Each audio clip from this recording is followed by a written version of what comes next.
शिंदेच्या शिवसेनेचे नेते रामदास कदम यांनी बाळासाहेब ठाकरे यांच्या संदर्भात एक मोठा गौप्यस्फोट केलाय। दरम्यान हे खळबळजनक विधान करताना त्यांनी उद्धव ठाकरे यांच्यावर देखील गंभीर आरोप केलेले आहेत। बाळासाहेबांसंदर्भात केलेल्या विधानानंतर ठाकरेंची शिवसेना देखील चांगलीच आक्रमक झाली आहे।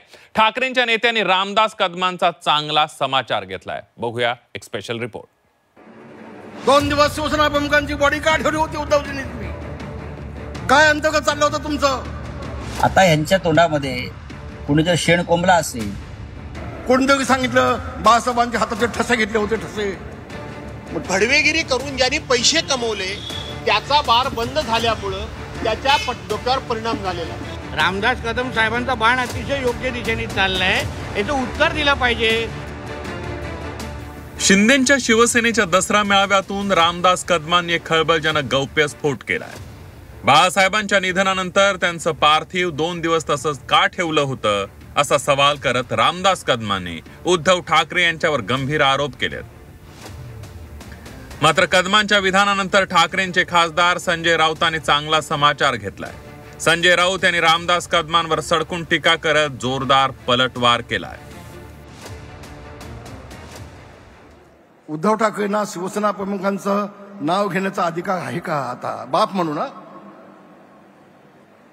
म्हणून नाव घेऊ शकता, राजकीय दिसला म्हणतोय, सॉरी आता पुन्हा थोडंच मीडियामध्ये येईल। शिंदे साहेब, मला एक विनंती आहे तुम्हाला,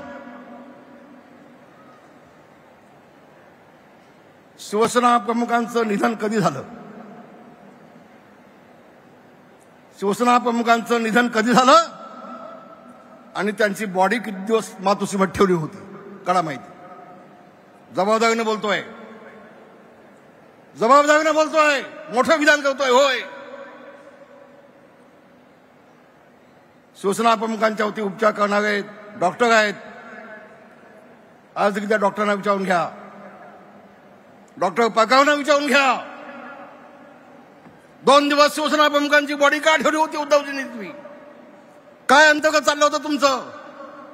आम्ही खाली बसलो होतो 8 दिवस, आम्ही मातोश्रीच्या बाकड्यावर मी झोपलोय 8 दिवस। आम्ही मातोश्रीवरती होतो, बाळासाहेबांच्या पूर्ण आजारपणामध्ये आम्ही तिथे होतो, शेवटपर्यंत होतो, आम्हाला माहिती आहे। आता यांच्या तोंडामध्ये कुणी जर शेण कोंबला असेल भीतीपोटी आणि ते आता उगाळत असेल, ते तुम्ही काय करणार? शिवसेना प्रमुखांना जाऊन 1 दशक लोक आहे, शिवसेना प्रमुखांना 100 वर्ष आता होत आहेत आणि अशा प्रकारची वक्तव्य करणं हा, ज्या शिवसेनेनं तुम्हाला आम्हाला मोठं केलं, मी म्हणत नाही तुम्हाला आम्हाला मोठं केलं, ज्या बाळासाहेब ठाकरेंनी, त्यांच्याशी बेमाने अशा प्रकारचं वक्तव्य करा। बाळासाहेबांच्या हाताचे ठसे घेण्यासाठी 2 दिवस बॉडी ठेवल्याचं धक्कादायक विधान रामदास कदमांनी केलं, तर दुसरीकडे कदम यांनी केलेल्या धक्कादायक दाव्यानंतर ठाकरेंची शिवसेना देखील चांगलीच आक्रमक झाली आहे। भास्कर जाधव यांनी रामदास कदमांचे बार बंद झाल्यामुळे त्यांच्यावर परिणाम झाल्याचं म्हणत हल्लाबोल केला। पण हे सगळं कशासाठी? कोणतरी सांगितलं बाळासाहेबांच्या हाताचे ठसे घेतले होते, ठसे मग ठसे कशासाठी घेतले होते? काय नेमकं होतं? सगळी चर्चा चालली होती तिथे मातोश्रीमध्ये। आणि पुढे जाऊन माझी विनंती आहे, बाळासाहेबांचं मृत्यूपत्र कोणी केलं, कधी झालं, त्यामध्ये सही कुणाची होती, कोणाचं नाही माहिती। असं आहे की रामदास कदम ह्याला मी छमछमदास बामदास कदम म्हणतो। रामदास कदमच्या डोक्यावर परिणाम झालेला आहे, कारण इतके वर्ष बाया नाचवून सावली बारमध्ये ज्याला भडवेगिरी म्हणतात, ती भडवेगिरी करून ज्यांनी पैसे कमवले त्याचा बार बंद झाल्यामुळं त्याच्या डोक्यावर परिणाम झालेला आहे। रामदास कदमांसारखा मूर्ख माणूस हा महाराष्ट्रामध्ये नाही। रामदास कदमांनी केलेल्या विधानाला भाजपचे मंत्री नितेश राणेंनी देखील दुजोरा दिलाय। स्वित्झर्लंड मधून कोण येणार होतं असा सवाल नितेश राणेंनी केलाय। तसंच रामदास कदमांना उद्धव ठाकरे यांनी उत्तर द्यावं असं आवाहन देखील नितेश राणे यांनी केलंय। उद्धव ठाकरेंनी याचं उत्तर द्यावं। स्वित्झर्लंडला कोणाला पाठवलेलं होतं? स्वित्झर्लंडवरून कोण येण्यासाठी थांबलेलं आणि म्हणून आदरणीय स्वर्गीय बाळासाहेब ठाकरेंसाठी सगळी ती प्रक्रिया उशीर करायला लावली, याचं उत्तर उद्धव ठाकरेंनी द्यायला पाहिजे ना। रामदास कदम साहेबांचा बाण अतिशय योग्य दिशेने चाललाय, याचं उत्तर दिलं पाहिजे.